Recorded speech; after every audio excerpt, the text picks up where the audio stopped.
Hi there, everybody. I am Rick Ellis. I'm the founder of allyourscreens.com, and welcome. I appreciate everyone showing up.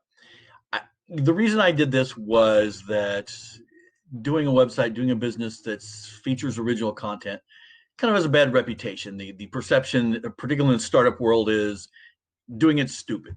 It's a fool's game. You're not going to make any money doing it. Uh, which there's a certain amount of truth to it. It's difficult. It's not the easiest way to make money. Making money with software is probably 20 times easier than doing it with content, but partly just because it's difficult to execute, and also because it really requires a lot of intensive hands-on stuff. There's a lot of writing involved. There's a lot of overhead that you wouldn't necessarily find in a more technology-based business. That having been said, I'm running a website that covers the entertainment world, covers the media, covers streaming television. I'm doing it from the Twin Cities, and I'm making a nice living doing it. And one of the reasons I did this is I wanted to sort of show people how I did it, walk people through the parameters, what you need to do, what it would require, and give you hopefully some inspiration. And this really works, I think, whether you're looking at this as sort of a side business or hopefully maybe something that you can do full time. It's certainly what I do now. So hopefully I can get this slide thing working the way that I want it to. So we will see. That's the only sort of tricky part about this. I've been working on it, but it's still a little tricky. Well, we'll see. Let me try this one more time. I apologize. I practiced this ahead of time, but it just doesn't ever work the way that you think it's going to. All right, there we go. Oh, great. So, yes, it is possible to make money with original content. And let's just sort of dive into the revenue part of it. And I'm going to say up front, if you have any questions, this entire subject is kind of a lot to cover in 15 minutes. If there's something you'd like me to answer, if you have a question, feel free to sort of chat me as we're going along, and I'll try and answer it for you. Or send me an email at rick@allyourscreens.com. I'm also on Twitter at AYS for all your screens. Rick, I'd love to help you out or hear feedback from you. Let's get right into the revenue part of it. Really, all revenue kind of falls into these buckets. There's advertising, which you would expect, display advertising. There's things like memberships and subscriptions. There's donations, and there's everything else. And we'll sort of walk through all those things. First of all, advertising, you will see even large sites don't depend 100% on advertising. As a matter of fact, I think you'd be hard pressed to find anything other than maybe someone just doing it as a goof that would rely 100% or even 75% on advertising, because it pays so little compared to how's the best way to describe it? The pay for it sucks. Okay, you really need a lot of scale to be able to make any kind of money on it, and that money typically won't support a large staff. That's one of the reasons that I made a conscious decision early on that I was going to keep everything really lean here, because I wanted most of the revenue to come in, and splitting it among 5 or 10 people was going to be really difficult. It's basically me and some freelancers. And that allows me to make a really nice living and, have some money for other people. But also, for instance, in the pandemic where the advertising rates went down, it wasn't killing me. That having been said, there are a couple of different options for advertising. One, the entry level for most people is Google AdSense. It's the easy thing is it's pretty easy to get approved. It's easy to manage. Their technology, the back end stuff is really easy. It integrates with your Google Analytics information, so it makes it a lot easier to track. Where's your traffic coming from? What are people looking at? The minuses are the RPM rates are low, and we'll get a little bit into the technology, the explanations of all this. Basically, the RPM rate, that's the amount of money, the revenue you're making per 1,000 page views. To give you an idea, with Google AdSense, they never really say what an average amount would be. People who follow this stuff for a living will tell you the average website is going to get between, say, $3 and $8 per 1,000 page views. And just to give you an idea, an RPM rate of a dollar, if you got 1 million page views in the month, that's $1,000. Now, like I said, the range is that 2 to 8-ish range.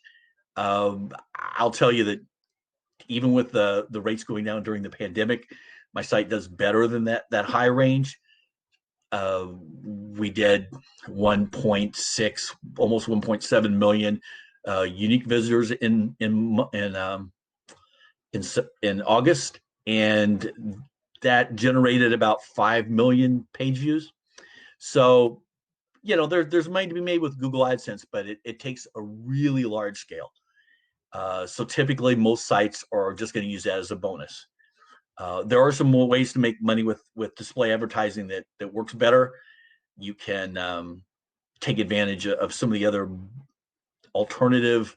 They're sort of bigger. They call them programmatic, and basically they're ad companies that will deliver advertising to you on the fly. When someone loads the page, behind the scenes, it looks at your site, it looks at the advertising that's available, and delivers something sort of the lowest cost for the advertiser, hopefully the highest possible rate for you. The plus of that is that that you do get more money typically than you would get from Google AdSense. The downside is that a lot of times they're looking for minimum traffic thresholds. Sometimes it's 100,000 visitors a month. It can be as many as 1 million visitors a month, depending on the company. So unless you have a huge scale, it's really hard to do. The other possibility is still advertising in-house. You will see this sort of work sometimes with smaller news sites or a regional news site, because they have some sort of connections locally. They might have someone on staff who has experience with sales, and you can do that. The upside is that you're going to be making more money per ad that way. A lot of times you're getting, X amount of money for X amount of page views. You're getting it up front. That part's really easy. You're billing them directly. Things like Google AdSense, their turnaround is 45 days for a payment. Some of the larger agencies, it's like net 90. So you're sometimes getting paid 3 or 4 months after the actual activities taking place on your site, which can be difficult. The downside of selling advertising in-house is that it's really difficult to sell, especially if you're a small site, unless you have some connection to local people. So that's not typically one of those things that I would say it works for most people. Then I mentioned the RPM, and I kind of want to get into this to some of the definitions of this stuff. And once again, my slide is not working the way that I want it to. So RPM is really revenue per thousand page views. You'll see people talking about impressions. That's the amount of actual advertising that's the advertising is delivered to people. Now, the problem with tracking that is that some people add ad blocks, so they won't see any impressions, but they'll visit the page. You'll typically have more than one advertisement on a page, and so someone can visit a page and that will deliver 4 impressions. That doesn't really help you when you're trying to figure out your revenue, trying to figure out your what you should be doing. It's really difficult. The easiest way to do it is RPM. Just figure out what the RPM is, what you're getting. It really helps you track how well you're doing. Now, with Google AdSense and really with any of these other options, while they're paying you so much per page view, they will also pay you per click. And that click rate can be pretty substantial because, frankly, most people don't click on those banner ads. And I would say, if you have a local site that you want to support, one of the best things you can do is click on that. Click on one of their banner ads. For instance, the Google AdSense, it depends on the advertiser. It depends on your site. It could pay 25 cents to $3 or $4 for a click. So that can deliver a substantial amount of money, depending on the situation. So I would definitely recommend that. Other ways of making money. One of the ways that a lot of people are taking advantage of right now, it's pretty seamless, is doing a newsletter. Substack is the company that a lot of people use, primarily because it's really easy to set up. They don't charge you unless you are charging subscribers, and then they take a little bit off the top. You can mix in free subscribers, paid subscribers. You can decide which emails you want to go out to which group. It's really simple, really easy to do. You can conceivably make uh, a pretty decent amount of money that way. Some people, they just do the newsletter. The challenge with that is that, honestly, unless you have a name going into it, it's really hard to get people to subscribe. Asking people to put out $5 a month on someone they don't know, on a product they don't know, is difficult, and you're going to have a certain amount of churn, which just means basically people unsubscribing. You're having to get new subscribers to keep everything up. So there's a lot to do. I think for most people, having a newsletter as part of your business makes a lot of sense. That's certainly what I do. And I don't charge people for it. It's a free email that goes out Monday through Friday. What I will do about once a week is I will say, hey, if you'd like to support the site, you'd like to support the newsletter, subscribe. It doesn't really get you anything extra except that you're supporting the site, and that's brought in a decent amount of revenue. And at some point, I probably will roll out some stuff to help them along. But right now, they're just doing it because they want to support the site, and that builds on the money that we're bringing in. You will see a lot of people using Patreon, which is also a pretty easy service to do. And some of the things, for instance, here in the Twin Cities, the food site Open Table is relaunching, and they're doing it using memberships and Patreon. That works perfect because people know what they're getting. It's a familiar brand, and it doesn't take much. If you're getting $5 a month, for instance, out of people, the math is pretty easy. But that, once again, that's one of those things that it's really hard to just live on that. So you will see typically people doing a mix. Maybe they're asking for donations with Patreon. They're doing a newsletter. They're doing a website with the banner ads. So it is really kind of a mix of things. Then there are also sort of, I say, is everything, everything else, because it really is sort of everything else, and that really covers a lot of area. It's just asking people for donations. It's things like sponsored ads. Now, particularly once you have a website up for a while, you will have people offering you, sponsorships. Hey, would you like to post this thing for X amount of money, or we would like you to cover whatever, and we'll pay you X amount of money for it. That can be a really nice revenue stream. There are a couple of dangers with it. You don't want to lose your credibility. If it looks like you're just posting whatever you want to post just to make money, people don't respond well to that. It really is a balancing act. And like everything else, you want the customer experience to be as easy on them as possible. I mean, I think we all go to these sites where it's just filled with endless amounts of auto scrolling video, and things are automatically playing, and it's just jammed with so much stuff. And I get it. They're trying to make as much money as they can. And certainly I'm all in favor of that, but you're losing something in the user experience. And one of the ways that I've been able to bring in traffic is that there aren't a ton of ads on the website. And so that's a real draw for a lot of people, whether they're looking at it on a phone or they just don't like going to a site that's crammed with a million different ads. It's sort of a trade-off right now, and it's a trade-off I can afford to do because it's basically just me.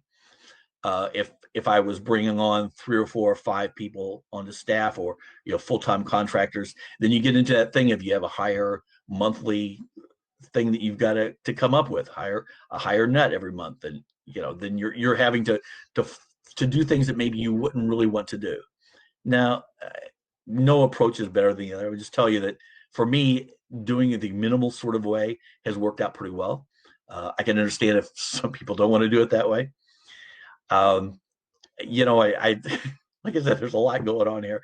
My time is really just about up. So I still have a lot to get to. If someone's interested in the whole deck, just reach out to me, and I can, I will definitely send along to you. I will just say a couple of things that no matter what you're doing, no matter what your topic is for your website, you really need to find something that you're passionate about. Not because it makes it easier, obviously it does, but also just because it's going to be a slog. There's going to be a lot of times where you're just going to absolutely hate it, or you just think, oh man, I've got all this stuff I've got to do, and I've worked 12 hours already, and what, you know, if it's not something you're passionate about, it will just burn you up. And the other side of it really is also, if you're passionate about what you're doing, it will come across in your website, and that will attract people. And that's what you want. You want people coming back. You want people being engaged, because it's good for your website. It's fun, and quite honestly, then it's easier to make money. The other thing is, you should sort of embrace your failures. You're going to make a lot of mistakes. Um, I certainly made a lot of mistakes. Primary one of which is I'm in the process of putting up a new website right now, and it's been just honestly a freaking nightmare. But I own that. Hey, these things happen. You just kind of go with it. Don't take it personally. Don't let it wear you down. Just sort of learn from it and move on. I guess the other lesson, and I'll leave you with this, was that, you know, ideas are easy. You know, it's really easy to have an idea and say, hey, I think a website about stainless steel widgets, there's an audience for that. I know people they'll want to see this. I'm sure they will. Yeah. And that might well be true. But the idea is the easy part. The execution is the thing that kills most people. Lots of people have great ideas. It takes a lot to actually take that idea and make money with it. It requires a lot of work. It requires a lot of effort. As I said before, it requires a lot of failure, but it can be done. You can definitely make money with original content. Um, and you know, I won't get into my revenue, but I mean, I think you can sort of figure out it's pretty substantial. It's much more than I would be making if I was doing freelance, or if I was working for somebody else, as I did for a really long time.